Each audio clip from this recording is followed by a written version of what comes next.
अभिवादन स्वीकार कीजिए ब्रजेश मिश्रा का। और आप देखना शुरू कर चुके हैं द डिबेट।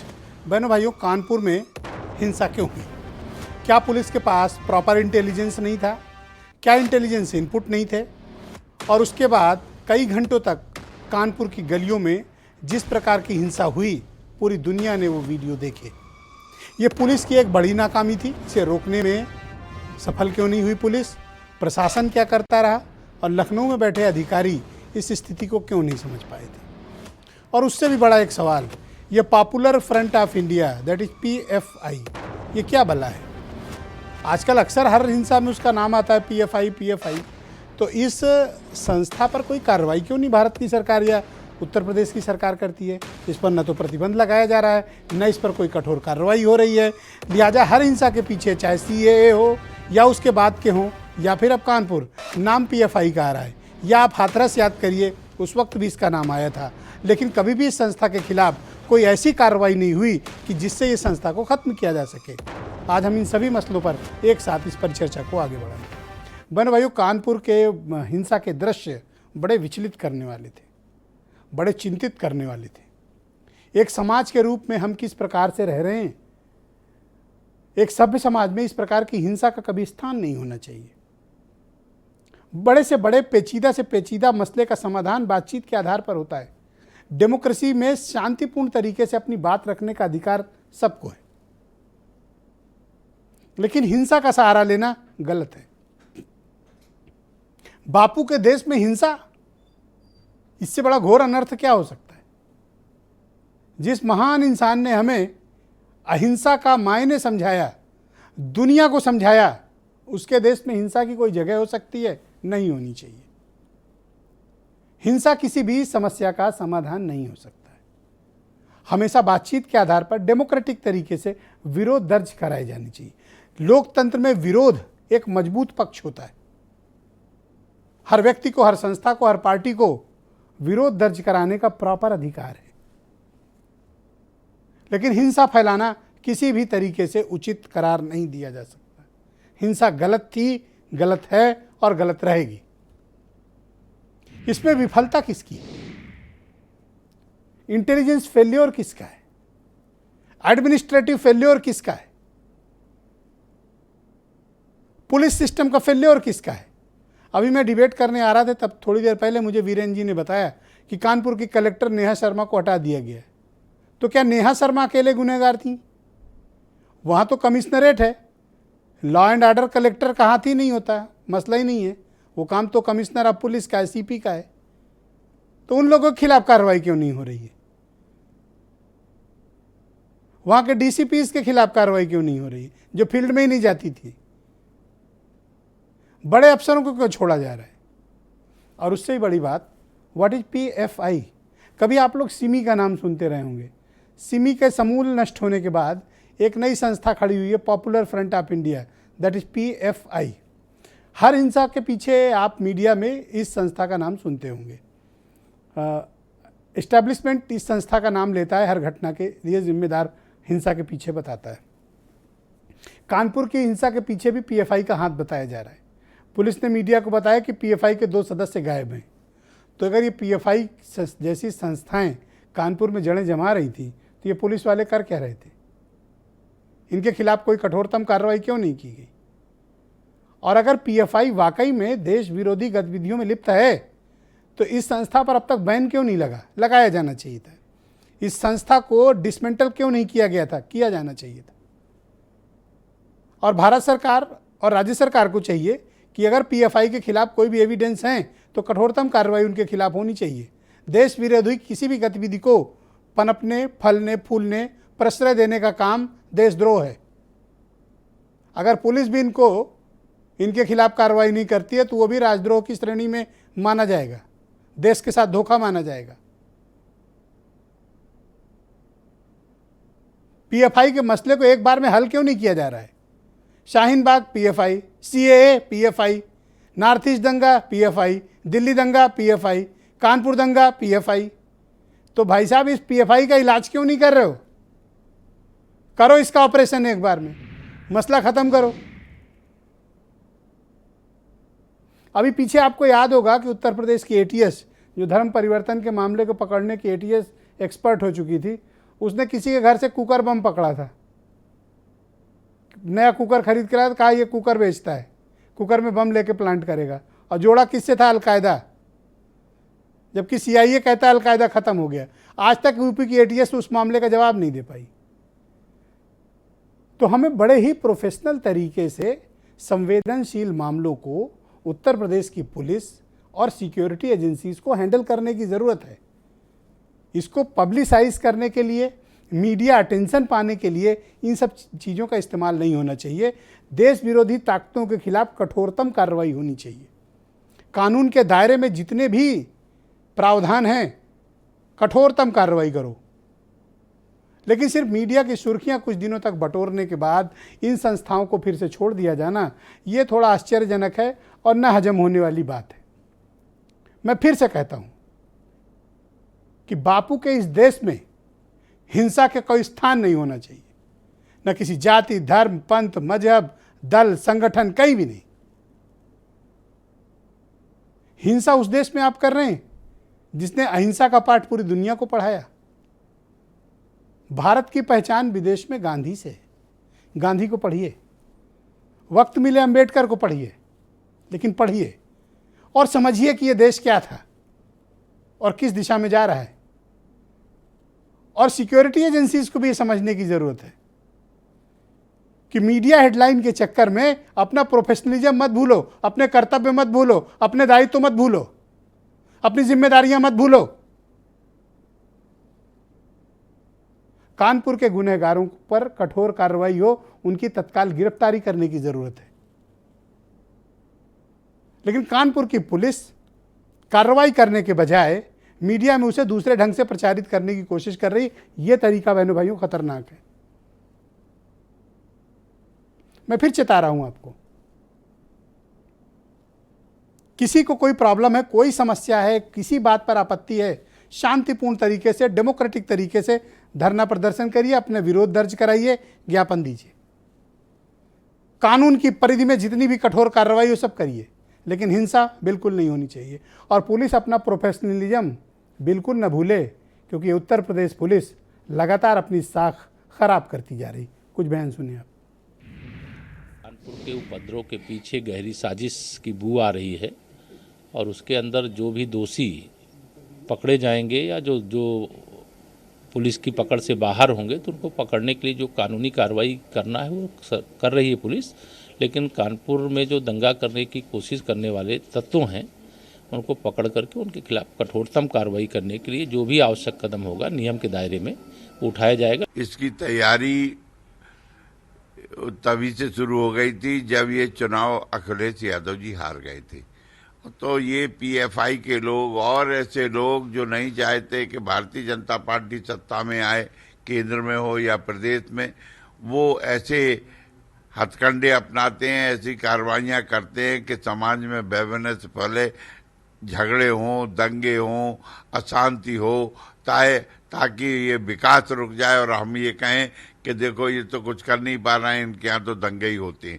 इसीलिए ये किया गया है और प्री प्लान्ड है। मुसलमान गया था, अब गलती की, जुलूस नहीं निकालना चाहिए, लेके जा रहा था, लेकिन पत्थर तो ऊपर से आए ना, उसकी वीडियोस मौजूद है।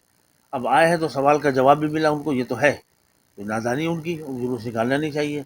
गलतियां तो बराबर से हुई हैं, इसमें कोई दो नहीं, लेकिन इसी तरीके से जो है वो गिरफ्तारी भी बराबर से होनी चाहिए। अपनी नाकामियों को छुपाने के लिए जब 3 तारीख को माहौल खराब था, ये बात प्रशासन को मालूम थी, पुलिस को मालूम थी, तो उस वक्त वहाँ पुलिस क्यों नहीं मौजूद थी?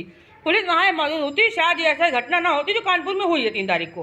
हयात जफर आजमी ने अगर 3 तारीख को बंद का ऐलान किया था, साथ दूसरे दिन ही अपना ऐलान वापस दिया था और ये कमिश्नर ऑफ कानपुर के सामने लिया गया है। मेरी मांग सरकार से सिर्फ इतनी है कि सीबीआई पुख्ता जांच हो, जो भी दोषी पाए जाते हैं उनको सजा दी जाए, जो बेकसूर है उनको छोड़ा जाए।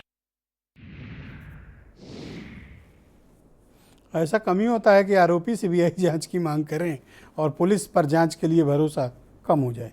अशोक पांडे बीजेपी से हैं, डॉक्टर अजीज खान समाजवादी पार्टी से, राजेश राय फार्मर आईपीएस ऑफिसर हैं, असीम वकार एमआईएम के राष्ट्रीय प्रवक्ता, यूपी के प्रभारी, सुरेंद्र राजपूत उत्तर प्रदेश में कांग्रेस के प्रवक्ता, हाफिज गुलाम सरवर जी हैं, ऑल इंडिया यूनाइटेड मुस्लिम मोर्चा के प्रवक्ता हैं, और वीरेंद्र सिंह जी हमारे स्टेट हेड। बहुत शुक्रिया, धन्यवाद आप सभी का।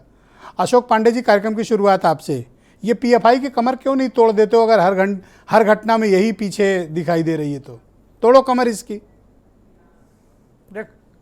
देखिए, आपको बताएं कि निश्चित तौर पे उनका जो उन्होंने अपनी संस्था का जो गठन किया है, उन्होंने कोर्ट में दिया कि ये सांस्कृतिक संस्था है, हम सांस्कृतिक कार्यक्रम करते हैं।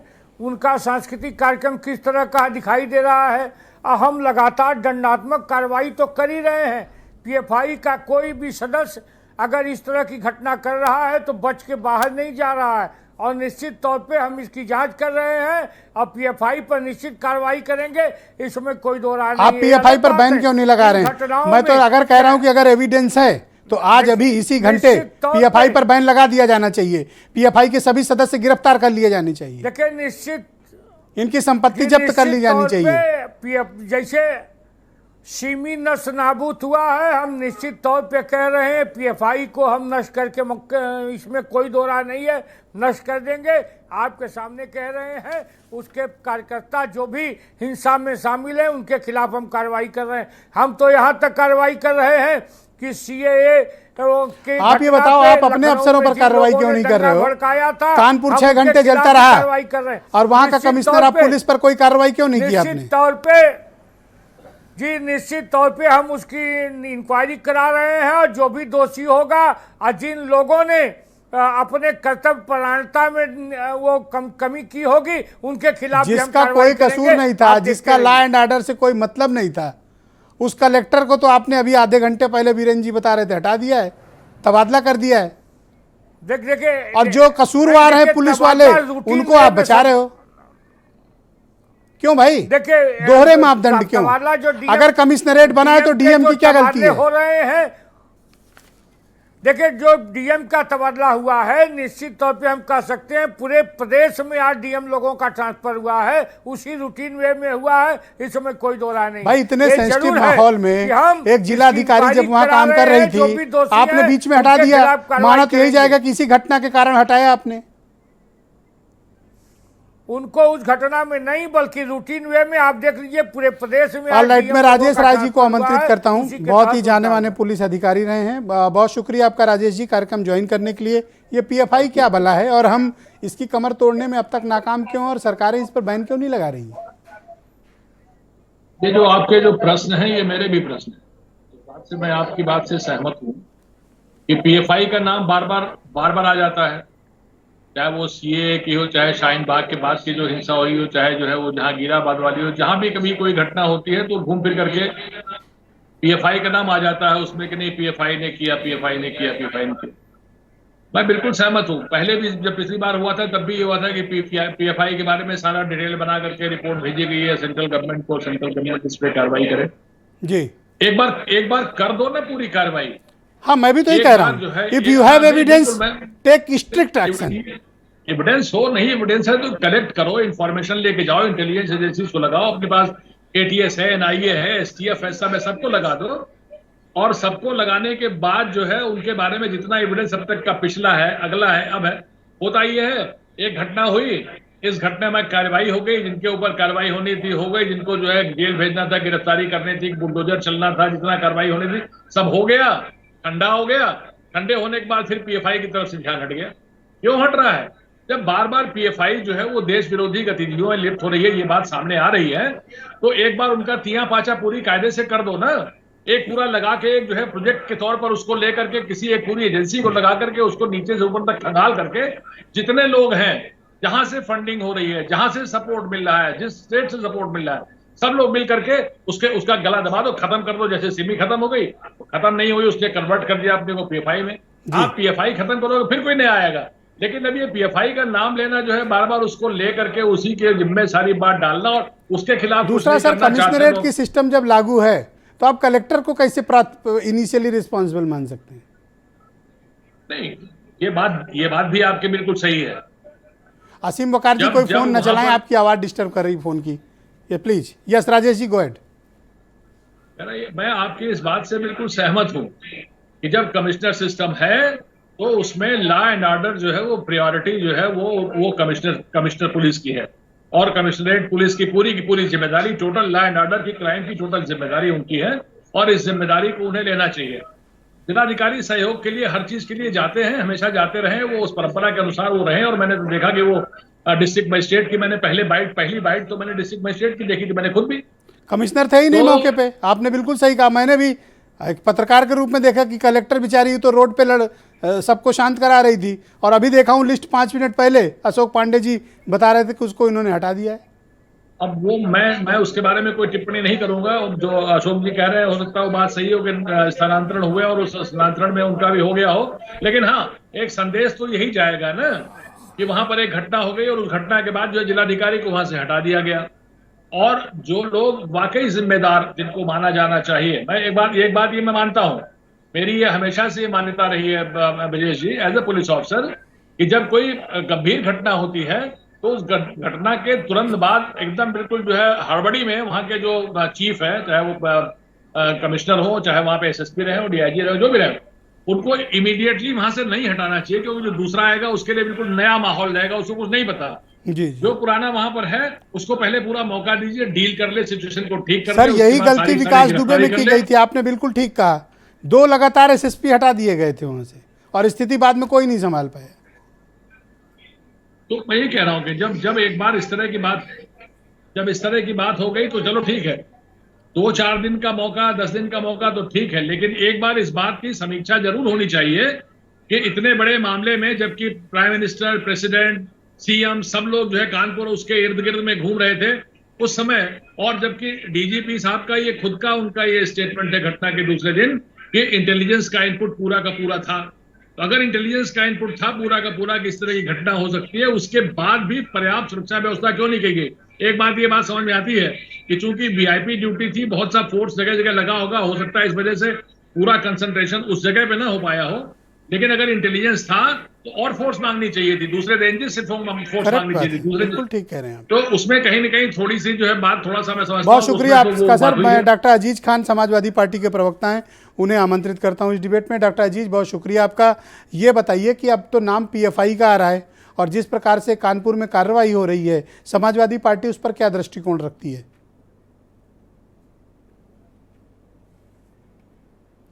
देखिए ब्रजेश जी, मैं 2-3 मुद्दों पे खास तवज्जो दिलाना चाहूँगा जनता का और खासतौर से सरकार का। अभी पांडे जी ने कहा साहब पीएफआई पे कार्रवाई हो रही, 2-3 बातें ये हैं कि पहली बात तो ये कि इनके एक बीजेपी के सांसद हैं तेजस्वी सूर्या, उन्होंने 15 सितंबर 2020 को एक सवाल उठाया था केंद्र सरकार से, बाकायदे इन्होंने एक सवाल किया था कि पीएफआई को आखिर बैंड क्यों नहीं कर दे रहे हैं। तो केंद्र सरकार ने बाकायदे जवाब दिया कि एविडेंस की कमी है जिसकी वजह से हम इसे बैन नहीं कर सकते, पहली बात। अब यह जानना चाह रहा हूं कि एक तरफ तो आप कह रहे हैं एविडेंस नहीं है, दूसरी तरफ जितनी भी घटनाएं होती हैं उसमें पीएफआई का नाम आ जाता है। क्यों भाई? जाहिर सी बात है, जितनी घटनाएं होती हैं पीएफआई के आड़ में उसको दोष उस पर मढ़ देते हैं, अपनी नाकामियों की जो ठीकरा है वो उस पर फोड़ देते हैं उठा करके। तो कहीं ना कहीं ये इससे पता चलता है कि सरकार जो है आज पीएफआई के नाम पर अपने कानून व्यवस्था को नहीं बचा पा रही, एक बात। दूसरी बात, अभी 2-3 बातें आई, पर हिंसा किसी भी तरह की हो डॉक्टर अजीज खान, उस हिंसा की निंदा होनी चाहिए। हिंसा का इस देश में कोई स्थान नहीं। मैं फिर से इस बात को रिपीट कर रहा हूं। नहीं, मैं सर आ रहा हूं, मैं सर उसी मुद्दे में आ रहा हूं, उसी मुद्दे पर आ रहा हूं। देखिए, मैं उसी मुद्दे पे आ रहा हूं।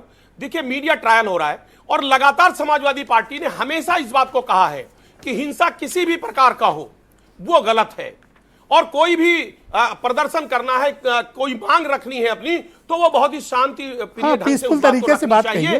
ये हमेशा समाजवादी पार्टी का मानना रहा है। जो वहां घटना हुआ वो उसकी हम पूरी कड़ी निंदा करते हैं, लेकिन सवाल इस बात का है कि लगातार जो सवालिया निशान खड़ा हो रहा है कि साहब पक्षपातपूर्ण रवैया वहां अख्तियार किया जा रहा है। तो आखिर अगर बीजेपी वाकई में साफ सुथरी इमेज अपनी रखना चाहती है और ये वाकई में निर्दोष लोगों को नहीं चाहती कि वो जेल जाएं या उनके ऊपर कार्रवाई हो, तो इसमें एक एसआईटी गठित कर दी जाए जिसमें हाईकोर्ट के जो रिटायर्ड जज हैं या जो इस समय वर्किंग जज हैं उनकी एक टीम गठित कर दी जाए। जुडिशियल प्रोब चाहते हैं इस घटना की? इसकी जांच करा ली जाए। जांच में जो लोग दोषी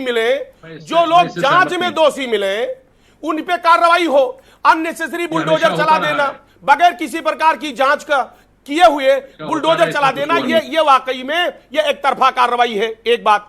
दूसरी बात, लगातार जो वीडियो दिखाई दे रहे हैं, वीडियो जो हम लगातार मीडिया में देख रहे हैं वो एक तरफा वीडियो दिखाए गए। अब तक दोनों तरफ से पत्थर चल रहे हैं, अलग अलग तरीके से चल रहे हैं लगातार, लेकिन एक तरफा कार्रवाई है। इस बात को भी कहीं ना कहीं सरकार संज्ञान में ले कि एक तरफा कार्रवाई ना होने पाए। दूसरी बात है जो बहुत बड़ा सवाल है, आपने भी खड़ा किया, लोगों ने भी खड़ा किया, इंटेलिजेंस फेल्योर। अभी राजेश राय जी ने कहा, बहुत बड़ी बात कही, आईपीएस है, बड़े अधिकारी रहे हैं। आप इस बात को समझिए कि जिस जिले में प्रधानमंत्री देश का आ रहा हो, राष्ट्रपति आ रहा हो, सीएम मुखिया हमारा हो और इतने बड़े घटना को अंजाम दे दिया गया हो, आप बताइए कि आखिर नहीं तो उसमें इंटेलिजेंस ब्यूरो भारत सरकार से भी पूछा जाना चाहिए, किस कदर उसकी स्थिति है। ये मेरे ख्याल से इस बहुत शुक्रिया आपका। मैं सुरेंद्र राजपूत जी को आमंत्रित करता हूँ। सुरेंद्र जी बहुत स्वागत आपका, इस बात को एडमिट धन्यवाद। डॉक्टर अजीज खान बहुत शुक्रिया।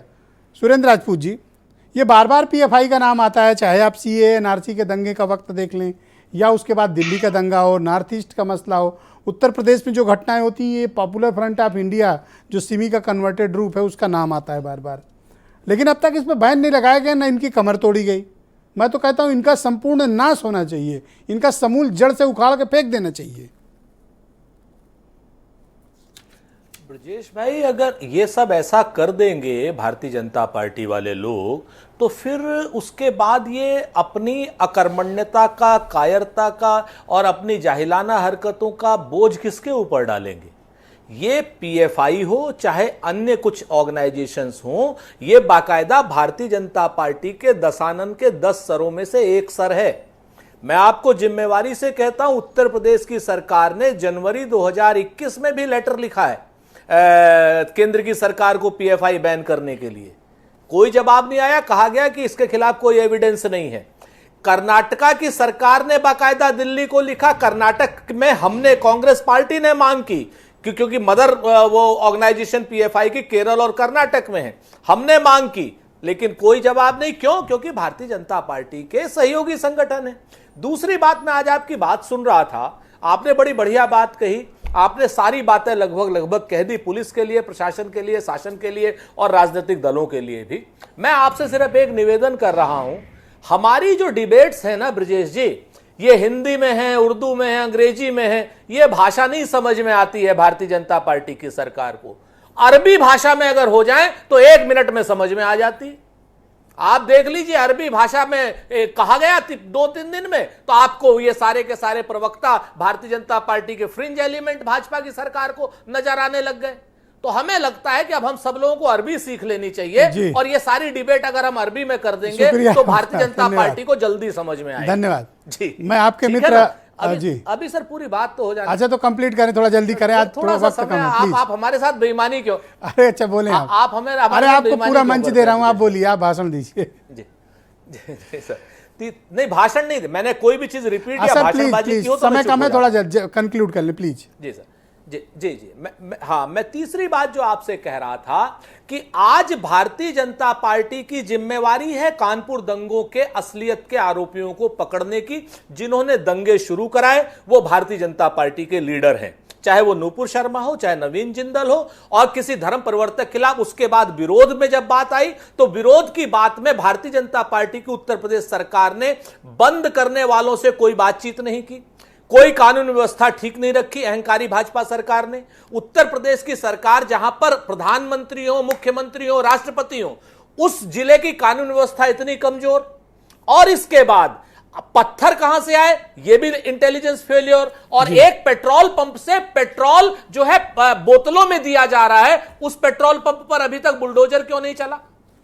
क्योंकि वो पेट्रोल पंप, आप वो कौन सी जगह झकरकट्टी है, कौन सी जगह है, वहां के पेट्रोल पंप पे साफ फुटेज है कि पेट्रोल पंप बोतलों में दिया गया है। तो मैं तो ये कहता हूं कहीं ना कहीं सत्ता को, पंप वाले को बेचारे को क्या पता रहा होगा कि किस मकसद से कौन ले जा रहा है। जैसे प्रिंटिंग प्रेस वाले को क्या पता कि अगर आप बॉटल सुन लीजिए, पेट्रोल, अगर पेट्रोल पंप वाला भारत बंद के दिन, कानपुर बंद के दिन अगर पेट्रोल उसमें देगा तो निश्चित तौर पर उससे सवाल उठेंगे। अगर वो अभी मैं आपके मित्र आसिम वकार को आमंत्रित करना चाहता हूं, आप इजाजत दें तो मैं आसिम वकार को बुला लूं। अभी तक बुलडोजर चल गया होता। आप अगर इजाजत दें तो आसिम वकार साहब को बुलाया जाए। सर वकार साहब शुक्रिया आपका।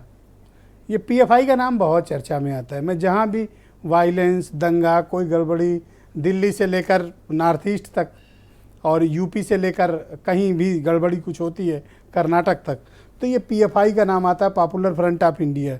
ये बताते हैं कि ये सिमी का कन्वर्टेड और चरमपंथी संगठन है, लेकिन इसके खिलाफ आज तक कोई बैन भी नहीं लगा, इसके खिलाफ कोई कार्रवाई भी नहीं हुई, इसके सदस्यों को मास लेवल पे अरेस्टिंग भी नहीं हो रही है और घटनाएं भी लगातार हो रही हैं। आप इसको किस दृष्टिकोण से देखते हैं? उसमें हमको जेल में भेज दीजिए। आपको क्यों भेजूंगा? आप मेरे दोस्त हैं। ये गलती मेरी है सर। सुरेंद्र राजपूत के दोस्त हैं, आप कैसे जेल जाएंगे? नहीं हम आप इसको किस तरह से देखते देखिए, हैं? हमें अजीज खान साहब को, सुरेंद्र राजपूत साहब को, हम लोग को पहले तो थाने ले जाइए और फिर हम लोग को जेल भेजिए। ये गलती क्यों? हम लोग की है। आप क्यों जेल जाना चाहिए? नहीं, हम लोग की गलती है सर। बैन हम लोग लगा ही नहीं रहे हैं। सब पावर तो हमारे ही पास है सर। लगना चाहिए ना बैन। पावर तो हमारे ही पास है। मैं पूछा पांडे जी से कि क्यों नहीं लगा रहे हो? देखिए, पांडे जी तो हंस रहे हैं। हैं? एक साहब ने मुझसे कहा, ये बड़ी मजेदार बात थी सर, कहने लगे आप लोग सच्चाई में और झूठ में क्या मतलब, जो झूठ बोल रहा है, जो सच बोल रहा है। तो हमने कहा देखिए, सच जो बोल रहा है उसके लिए बहुत क्वालिटी चाहिए, बहुत हिम्मत चाहिए। सच वही बोल सकता है और सुन भी वही सकता है। हमने, लेकिन झूठ बोलने के लिए एक क्वालिटी है बेगैरती। जिस आदमी में बेगैरती होगी उसके लिए कोई बड़े से बड़ा झूठ बोल दीजिए, वो झूठ बोलेगा, फिर गलती करेगा, फिर हंसेगा, ठट्टे मारेगा, क्या कर लीजिएगा आप। अब मैं इतनी देर से देख रहा हूं, बेहतरीन बात सुरेंद्र राजपूत बोले, बेहतरीन बात अजीज खान साहब बोले, और सबसे बेहतरीन बात हमारे राजेश राय साहब बोले, लेकिन भारतीय जनता पार्टी के पास जवाब मेरी बात आपको नहीं अच्छी लगी सर? एक बार भी मेरा नाम नहीं लिया। सबको इकट्ठा तो सर आप ही ने किया। ये होती है सुरेंद्र राजपूत से दोस्ती। सबका ताज तो आप ही के सर है सर। ठीक बात है, सबका ताज आप ही के सर है। बोलिए। राजेश राय जी बैठे हुए हैं, मैं सबसे मुखातिब नहीं होऊंगा क्योंकि ये गैर सियासी आदमी है, आईपीएस भी रहे हैं। सिर्फ एक छोटी सी बात इनसे पूछना चाह रहा हूं, सरकार से इसलिए नहीं पूछूंगा, सरकार जवाब ही नहीं देगी। देखिए, सीसीटीवी फुटेज सारे चैनल्स पे चल रहे हैं, सारे चैनल्स पे बाकी वीडियो चल रहे हैं, लेकिन जो यहां जितने पैनल में लोग बैठे हैं, जितने भी हैं, सबको पता है कि दूसरी तरफ से भी पत्थर चल रहे थे। सब इस बात को जानते हैं कि जो दूसरी तरफ से पत्थर चल रहे थे उसमें कुछ लोग खाकी वर्दी पहन के भी आ गए थे। उन पर कार्रवाई क्यों नहीं हो रही है? क्या राय साहब, कार्रवाई आपके यहां यही होता है कि एक ही तरफ से, एक तरफ के सीसीटीवी बंद कर दिए जाते हैं या दिखाई नहीं जाते हैं? आपने वीडियो देखे होंगे कानपुर हिंसा वाले। कार्रवाई क्यों नहीं हो रही है? ओके राय साहब। नहीं सर, एक मिनट। हाँ। अगर अपराध हुआ है दोनों तरफ से, अपराध हुआ है दोनों तरफ से, ओके, तो कार्रवाई भी दोनों तरफ होना चाहिए, गिरफ्तारियां भी दोनों तरफ होना चाहिए। ठीक है। जिस बात के लिए इतना बड़ा कांड हो गया, ये बैन कर दो, वो बैन कर दो, वो तो अभी जेल के बाहर है, उसको तो जेल भी नहीं डाला आपने। किसको? नुपुर शर्मा को, नवीन जिंदल को आपने अरेस्ट नहीं किया। और उस पर से तीसरी बात एक और नया वाला, वो एक आतंकी जो है वो यतीन नरसिम्हा, वो फिर उसने एक बयान दिया है, इसी तरह का बयान उसने दिया है, और उसने नुपुर शर्मा से ज्यादा खतरनाक। मैं तो भारत सरकार में प्रधानमंत्री जी से, गृह मंत्री जी से कह रहा हूं कि इस टाइप के लोगों को ऐसी सजा दीजिए कि आज जो सऊदी अरब में और गल्फ कंट्रीज में जो बेइज्जती हुई है, वहां मिसाल कायम होगी। भारत का प्रधानमंत्री, ऐसा प्रधानमंत्री जो ऐसी सजा देता है इस तरह के लोगों को। पांडे जी रुकिएगा, मैं आऊंगा क्योंकि ये सवाल राजेश राय जी से है। राजेश जी बोलिए। देखिए, मैं आसिम वकार साहब से मैं एक निवेदन करना चाहूंगा। मैं पुलिस में रहा हूं और कई बार ऐसा होता है कि जो पुलिस वाले हैं, इधर से पत्थर आ रहे हैं, इधर से जो है वायलेंस हो रही है।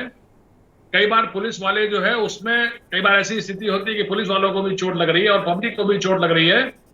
तो पुलिस वाले जो है उसमें बजाय इसके कि वहां पर कोई बल प्रयोग करें, बजाय इसके कि वहां पर कोई लाठी चलाएं या गोली चलाएं या आंसू गैस चलाएं, कई बार शुरुआती दौर में पुलिस वाले उन्हीं पत्थरों को उठा उठा करके बहुत से पुलिस वाले भी फेंकते हैं उनके ऊपर। अब अगर खाकी वाले, वर्दी वाले थे तो मैं तो समझता हूं कि शायद वो लोग ये कर रहे थे, और जो वो कर रहे थे मैं उसको जस्टिफाई करता हूं। मैं नहीं कहता कि उनके खिलाफ मुकदमा कायम किया जाए। वो जो भी थोड़े लोग थे, जो भी 10, 20, 50, 100 लोग थे, वो कम से कम अपना एक एफर्ट कर रहे थे कि यहाँ पर कम से कम गोली न चले, कोई घायल ना हो, कोई मरे ना।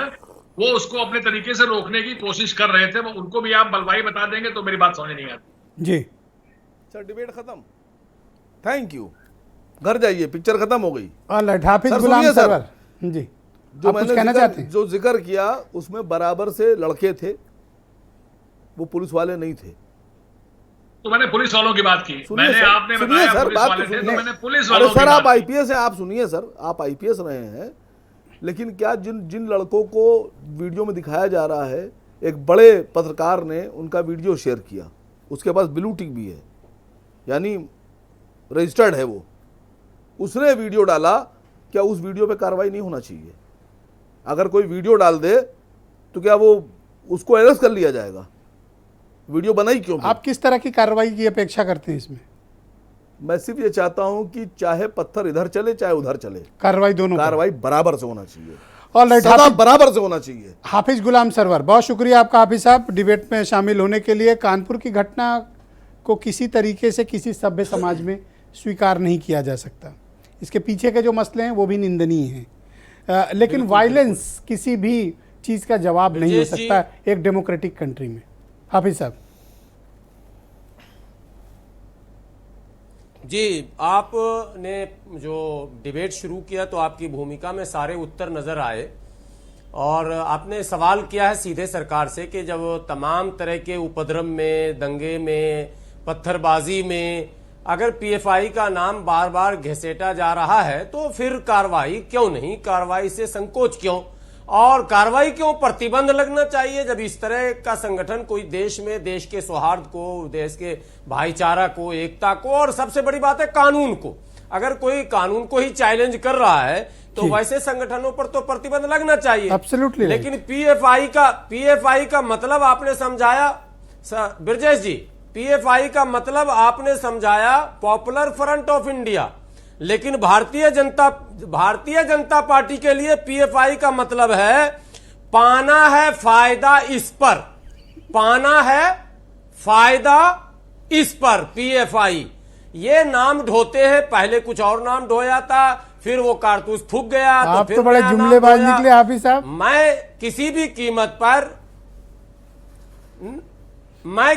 कीमत पर ऐसे किसी संगठन का जो देश के सौहार्द को बिगाड़े, देश के संविधान के विपरीत योजना बनाए, पत्थरबाजी का माहौल बनाए, कदापि समर्थन नहीं करता।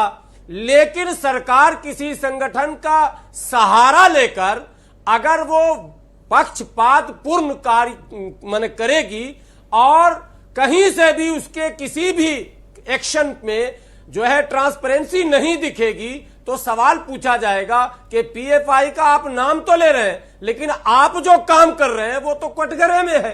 कानपुर में जो कुछ हुआ वो अति निंदनीय है, बिल्कुल नहीं होना चाहिए। मैं कहता हूं कि इंटेलिजेंस के फेल्यूर पर आप लोग चर्चा करें, मैं अपने मजहब के लोगों से अपील करता रहूंगा, अपने भाइयों से अपील करूंगा और भारत का होने के नाते देश के लोगों से अपील करूंगा। लेकिन सरकार का जो नैतिक कर्तव्य है, संवैधानिक कर्तव्य है, उससे सरकार मुंह क्यों मोड़ रही है? बुलडोजर दिखाकर आप अनर्गल पूरे परिवार को, पूरी फैमिली को, पूरे मोहल्ले को, पूरे समाज को आप जो धमका रहे हैं, यह बुलडोजर डेमोक्रेसी कहीं से भी जस्टिफाई नहीं है। बुलडोजर डेमोक्रेसी का भारत के डेमोक्रेसी में कोई जगह नहीं है। इसलिए भारतीय जनता पार्टी और योगी आदित्यनाथ जी के दूसरे शासनकाल में कुछ हम लोगों को उम्मीद जगी थी कि कुछ तब्दीली आएगी, कुछ नए क्लेवर में दिखेंगे योगी जी, लेकिन लौटकर फिर वहीं पहुंचे हैं। मैं समझता हूं धन्यवाद भारतीय जनता पार्टी को अपने इस नीति पर विचार करने की आवश्यकता है। वीरेंद्र सिंह जी इस कार्यक्रम में सम्मिलित हो चुके हैं। वीरेंद्र जी बहुत स्वागत आपका।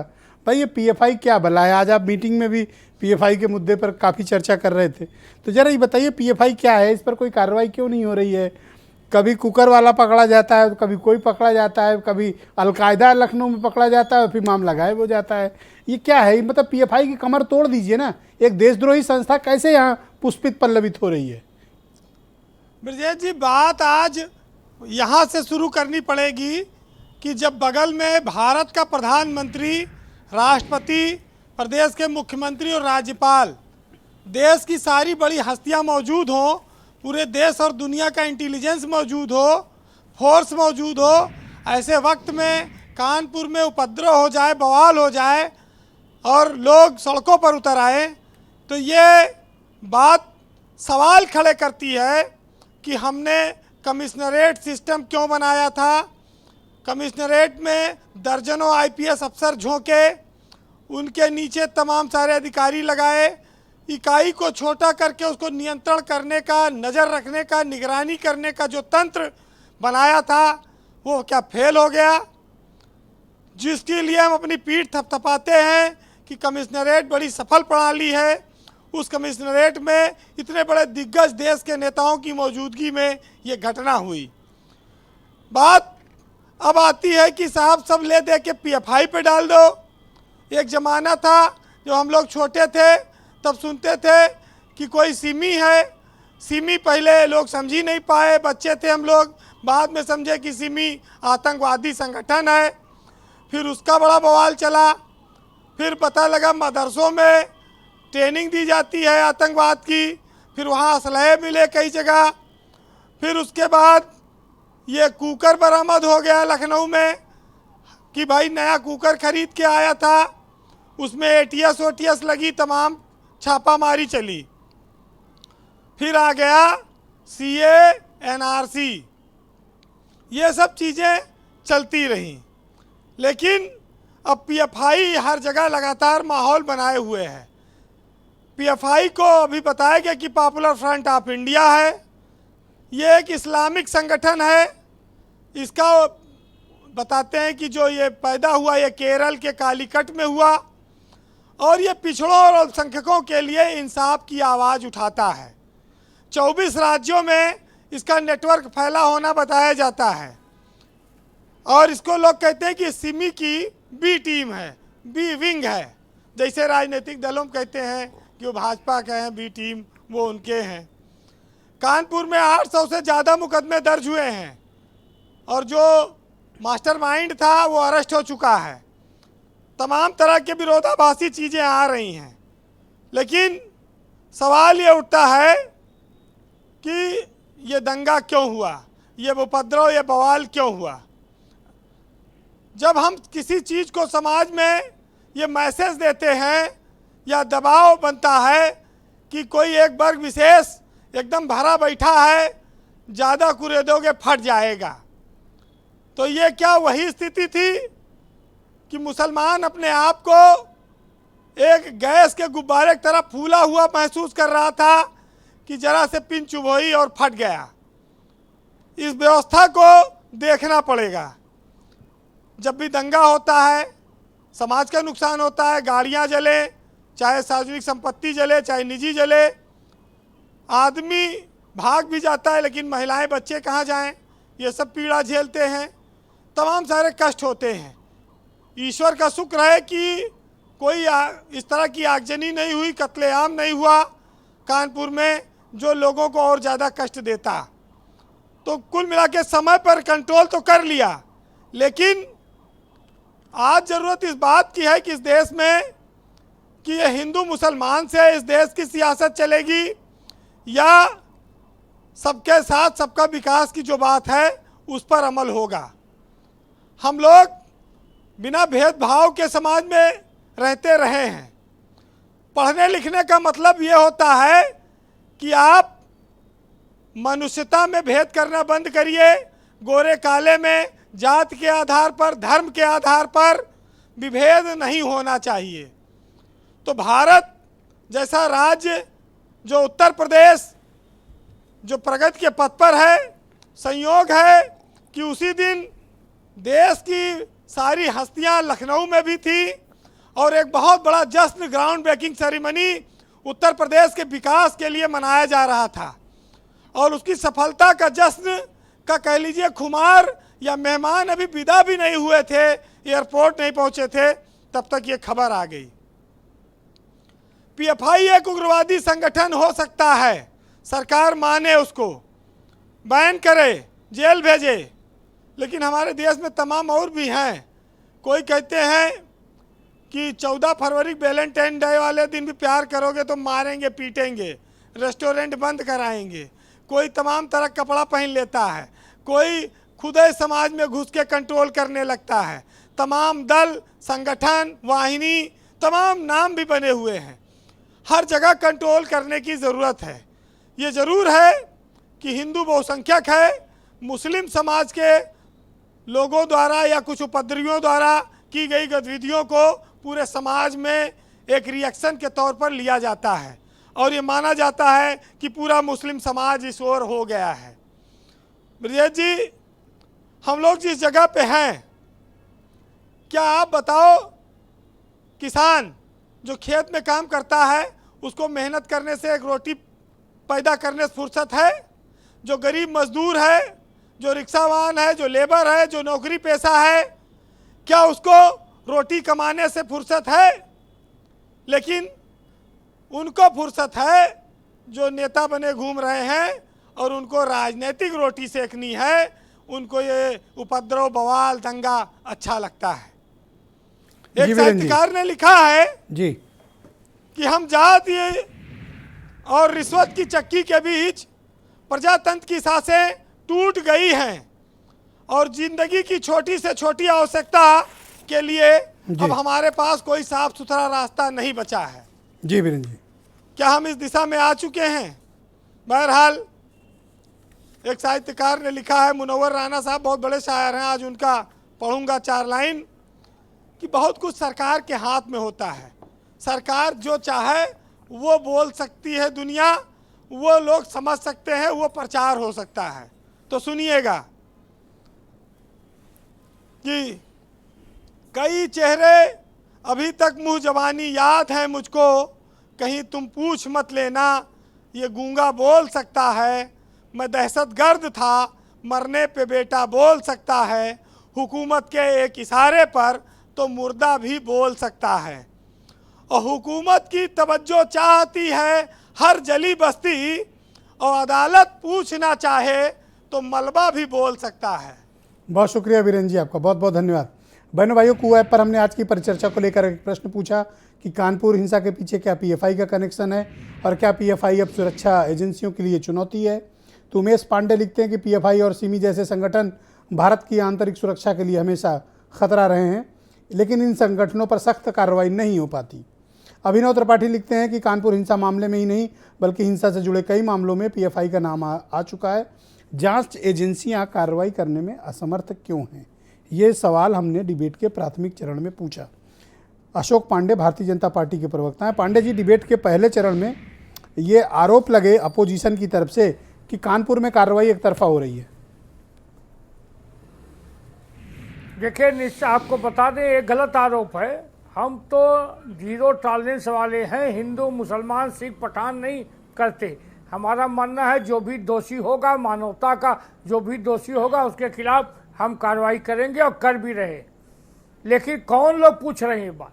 ये वही लोग हैं जिनकी सरकार थी तो वलीउल्लाह जैसे अपराधी जिसको आज फांसी की सजा हुई है उस पर से मुकदमा वापस लेने का निर्णय सरकार करती है। ये वही लोग हैं जब जवाहरलाल नेहरू यूनिवर्सिटी में भारत तेरे टुकड़े होंगे हिंसा अल्लाह नारा लगता था तो ये लोग भी नारा लगाते थे।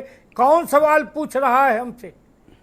आज वलीउल्लाह को फांसी हुई, समाजवादी पार्टी की सरकार उत्तर प्रदेश में थी, सीरियल बम ब्लास्ट करने वाले वलीउल्लाह पर से मुकदमा वापस लेने का निर्णय नहीं हुआ था क्या?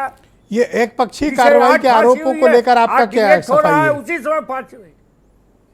बिल्कुल एक पक्षी कार्रवाई नहीं है। जो भी दोषी होगा, बड़ा से बड़ा आदमी कोई होगा, उसके खिलाफ हम कार्रवाई करेंगे। डॉक्टर अजीज खान, निश्चित कार्रवाई करेंगे। पुलिस की कार्रवाई पर आपको एतबार क्यों नहीं है? कार्रवाई दिख रहा है ना आपका, एक तरफा कार्रवाई। डॉक्टर अजीज खान, हाफिज भाई शांत रहे, मैं आता हूं आपके पास। इसमें डॉक्टर अजीज बोलिए। मुसलमान एक गुलदस्ते की तरह रह रहे हैं सर, एक गुलदस्ते की। सर, ये बहुत ही खूबसूरत मुल्क है, इसमें हिंदू और मुसलमान जो है वो एक गुलदस्ते में 2 फूल की तरह है। इस खूबसूरती को खत्म नहीं करना है।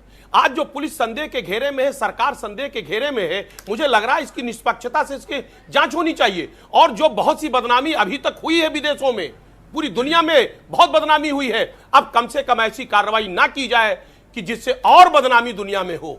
मैं चाहूंगा कि बिल्कुल पूरी तरह से जो कार्रवाई हो एक तरफा ना हो, निष्पक्ष निष्पक्षता से कार्रवाई हो, क्योंकि अभी आपने सवाल किया और बहुत जायज सवाल है कि कमिश्नरेट है वहां पे। देखिए, कमिश्नर के ऊपर कोई कार्रवाई नहीं हुई, डीएम पर किस तरीके से कार्रवाई हुई, वही पुलिस आज देखिए संदेह के घेरे में है, लेकिन पुलिस पर किसी तरीके की कोई कार्रवाई नहीं हुई। हमारी मांग यह है कि जो भी लोग वाकई में दोषी हो, उनको पूरी तरह से उनकी जांच करके उनके खिलाफ कार्रवाई राजेश राय जी, और जो वाकई में क्या निर्दोष इस चीज की भी जांच होनी चाहिए कि इस दंगों में पुलिस प्रशासन के रवैये और उनके इनएक्शन की क्या भूमिका रही है?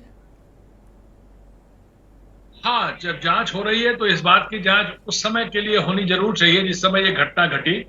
कितना फोर्स था वहां पर, कितने वहां पर गंभीरता से लोग थे, कितने उसमें सीनियर ऑफिसर्स थे वहां पर। ऐसा तो नहीं केवल दरोगा और पेट्रोल कार जो है उनके भरोसे पर छोड़ा गया था। क्या वाकई उस चीज को गंभीरता से लिया गया था, नहीं लिया गया था, इस बात की बिल्कुल जांच होनी चाहिए, इसमें कहीं कोई संदेह नहीं जी। इसमें बिल्कुल सहमत हूं, बिल्कुल इस बात एक डीसीपी वहाँ एक लेडी आईपीएस ऑफिसर पोस्टेड है और उसके ऊपर आरोप ये कि वो 7-8 दिन से फील्ड में ही नहीं निकली थी और वो वहाँ डीसीपी बनी हुई थी और उसके खिलाफ कोई कार्रवाई नहीं हुई, सिंपल सिर्फ तबादला कमिश्नरेट के भीतर कर दिया गया। नहीं, ये होगा मैं उसके बारे में नहीं जानता, इसीलिए मैं कह रहा हूं कि इस तथ्य की भी जानकारी की जानी चाहिए, जांच होनी चाहिए और गहराई से होनी चाहिए। जिस समय ये घटना हुई इतना गंभीर माहौल था, इतना इस समय एक तरफ तो सेलिब्रेशन का माहौल था प्रदेश में जी, और सारी बड़ी बड़ी हस्तियां जो है देश की सबसे बड़ी बड़ी हस्तियां यहाँ पर मौजूद थी। Absolutely right. और उस दिन वो देश की सबसे बड़ी खबर थी, लेकिन दंगों की वजह से वो उतनी इंपॉर्टेंट चीज पीछे रह गई। बिल्कुल, तो उस कंडीशन में जिन लोगों की भी लापरवाही है, जिन्होंने वहां पर अपने कर्तव्यों का पालन सही तरीके से नहीं किया, मौके पर नहीं थे और उनको होना चाहिए था, अगर नहीं थे और किसी वजह से कहीं और भेजे गए तो ये भी जांच का विषय है कि वहां क्यों नहीं रहे। वहां जब इतनी गंभीरता थी तो कम से कम एक वहां पे सीनियर लेवल का ऑफिसर, एसपी लेवल का ऑफिसर वो रहता वहां। सर वहां आईजी बैठते हैं, एडीजी बैठते हैं, कमिश्नर पुलिस बैठते हैं, 11 आईपीएस अफसर तैनात हैं, पर इनसे नहीं संभलता। पहले एक एसएसपी संभाल लेता था, जूनियर अफसर जिसको एसएसपी बना दो, पर इतने बड़े बड़े बैठे, इनसे कुछ नहीं संभल रहा है। कह दो तो रोने लगते हैं कि आप हमारे खिलाफ बोल रहे हैं। नहीं, आप जो इसमें कह रहे हैं ब्रजेश जी, इसमें आप खिलाफ की बात नहीं कर रहे हैं, बात है जो एक औचित्य है, आप औचित्य की बात कर रहे हैं कि अगर कोई चीज जो है कहीं पर कोई ढिलाई रही है तो वो बात जो है पॉइंट आउट होनी चाहिए, और अगर उसमें जांच में किसी की कोई कमी पड़ी जाती है तो उनके साथ किसी तरह की हमदर्दी भी मैं समझता हूँ होगी भी नहीं। अगर ये बात समझ में आती है, जरा भी पता लगता है। अभी जो चूंकि इनिशियल एक बात है, करेक्ट, उसमें जरूरी ये है कि जिन लोगों ने ये दंगा किया, देखिए एक तो बात बिल्कुल एक सीधी सादी है कि लोगों ने बिल्कुल सुनियोजित तरीके से दंगा फैलाने की पूरी जम के तैयारी कर रखी थी और कोशिश की है। जो सर वो तो अप्रिशिएट करना चाहिए मीडिया को कि मीडिया ने सही वक्त पर पैनिक बटन दबा दिया, वरना पुलिस तो गुमराह कर रही थी, अरे कुछ हो ही नहीं रहा, वहां तो कोई वायलेंस नहीं है, आप गलत खबर चला रहे हैं, ऐसे कह रहे थे शुरुआत में ये लोग। वो तो धन्यवाद देना चाहिए मीडिया को कि उसने पैनिक बटन दबा दिया। बिल्कुल, मैं आपकी बात से सहमत हूं, मीडिया का इसमें बहुत बड़ी मदद है।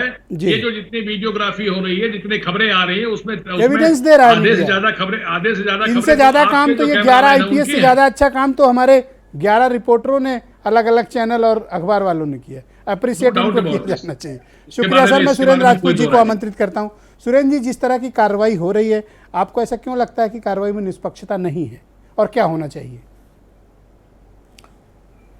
ब्रिजेश भाई कहते हैं ना कि लश्कर भी तुम्हारा है, सरदार तुम्हारा है, तुम झूठ को सच लिख दो, अखबार तुम्हारा है। और इस दौर के फरियादी जाएं तो कहाँ जाएं, सरकार तुम्हारी है, दरबार तुम्हारा है। आप जैसा अगर निष्पक्ष पत्रकार सत्ता के शीर्ष पर बैठा हो तो परेशानी नहीं हो। आज की डेट में संविधान सम्मत कार्रवाई की जगह पर भारतीय जनता पार्टी सम्मत अगर कार्रवाई होगी तो निष्पक्षता पर बात उठेगी। इन सारे अधिकारियों को जो आपने शुरुआत में चेतावनी दी थी, अगर वो ही चेतावनी सिर्फ ये अधिकारी याद रखें कि आपको देश के संविधान के अनुसार चलना है, शासन तंत्र की जो पार्टी शासन चला रही है उसके अंतर्गत नहीं चलना है, आपको संविधान सम्मत कार्रवाई करनी है, कोई प्रश्न नहीं उठाएगा। प्रश्न उठते ही तब हैं जब जो सरकार के अधिकारी हैं वो शासन और सत्ता का मुंह देख करके कार्रवाई करते हैं, तब कार्रवाई निष्पक्ष नहीं रहती। पाने के लिए दीवानों का एक कैडर बन गया है आईपीएस, बस पोस्टिंग दे दो, इन्हें काम मत कराओ। बिल्कुल मैं सहमत हूं आपसे, ये दीवानगी के हद तक गुजर चुके हैं पोस्टिंग पाने के लिए। जी मैं सहमत हूं सर, यही बात मैं आपसे पूछना चाह रहा हूं। अगर पहले ही दिन, जिस दिन वो बेहुदा बयान नूपुर शर्मा और नवीन जिंदल ने दिया था, उसी वक्त अगर दिल्ली की सरकार, दिल्ली की पुलिस कार्रवाई कर देती तो क्या ये घटनाएं हो पाती? जवाब आता है नहीं। आज की डेट में पीएफआई की बात कर रहे हैं आप और हम। जब छोटे छोटे थे, पहले हर घटना में सीआईए का नाम, उसके बाद हर घटना में आईएसआई का नाम, उसके बाद हर घटना में सिमी का नाम, अब हर घटना में मैं तो फिर भी स्पेस दे रहा हूं सुरेंद्र जी कि पीएफआई को नष्ट कर दो, बर्बाद कर दो, तहस नहस कर दो, डिसमेंटल कर दो। अरे सर, ये भारतीय जनता पार्टी के सहयोगी दशानंद के 10 सर की तरीके से हैं, इनको नष्ट कर दोगे तो बेचारे किसके कंधे पर? शुक्रिया सर, इस राउंड में थोड़ा वक्त कम है। अरे पांडे जी हो गया, पांडे जी रुक जाओ, पांडे जी रुक जाओ। असीम वकार जी, इसमें पुलिस की भी अकर्मण्यता की कई घटनाएं हुई हैं और पुलिस की लापरवाही भी इसमें कई जगह दिखाई दी है। आप इसको किस दृष्टिकोण से देखते हैं? सिर्फ असीम वकार बोलेंगे। असीम भाई गो अहेड। जब किसी okay Pandey ji, thank you. Pandey ji शांत हो जाओ, Pandey ji. Okay Pandey ji, okay okay. हाँ भाई वकार साहब बोलिए। नहीं, अशोक पांडे जी से कहिए कि आज़ादी के बाद से लेकर आज तक कभी ऐसा हुआ कि किसी पार्टी की वजह से, किसी पार्टी के नेता की वजह से, किसी सरकार की वजह से हिंदुस्तान का बनाया हुआ प्रोडक्ट मेड इन इंडिया क्या अब दूसरे मुल्कों में निकाल कर फेंक दिया गया? इतनी इंसल्ट कभी हुई देश की? वो आप यहाँ बैठकर, कैसे लोग हैं आप? शर्म नहीं आती आपको? देश की इज्जत और असीमता से प्यार नहीं है आपको? दुनिया में नरेंद्र भाई दामोदर दास ने पूरे दुनिया में भारत माता के मस्तक को चमकाया है।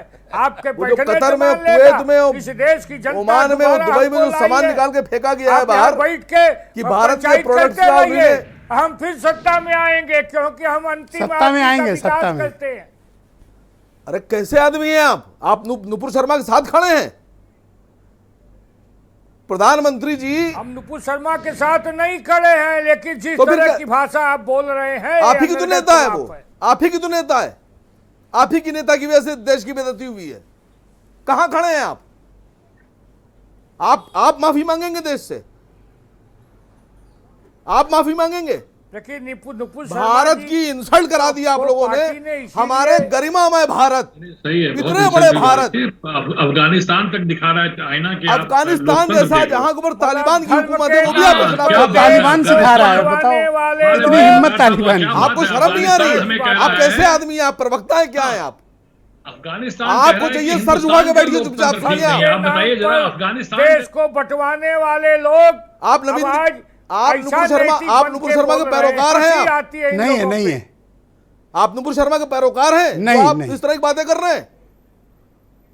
कैसे आदमी हैं आप सर?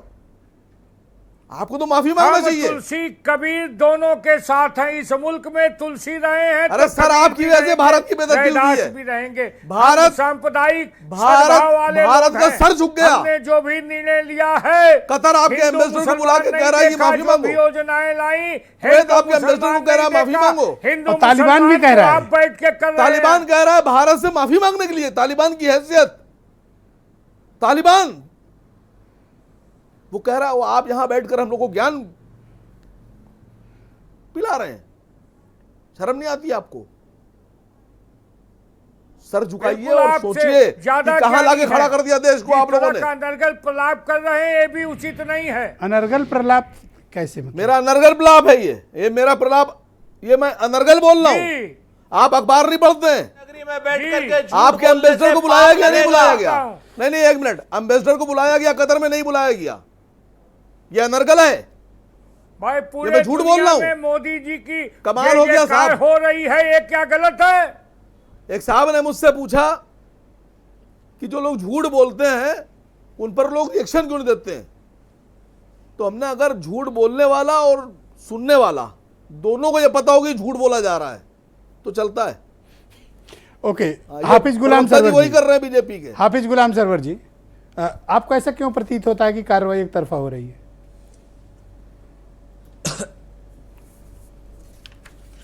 मैं नहीं समझ पाया सवाल आपका। आपको ऐसा क्यों प्रतीत होता है कि पूरी कार्रवाई जो पुलिस कर रही है वो एक तरफा है?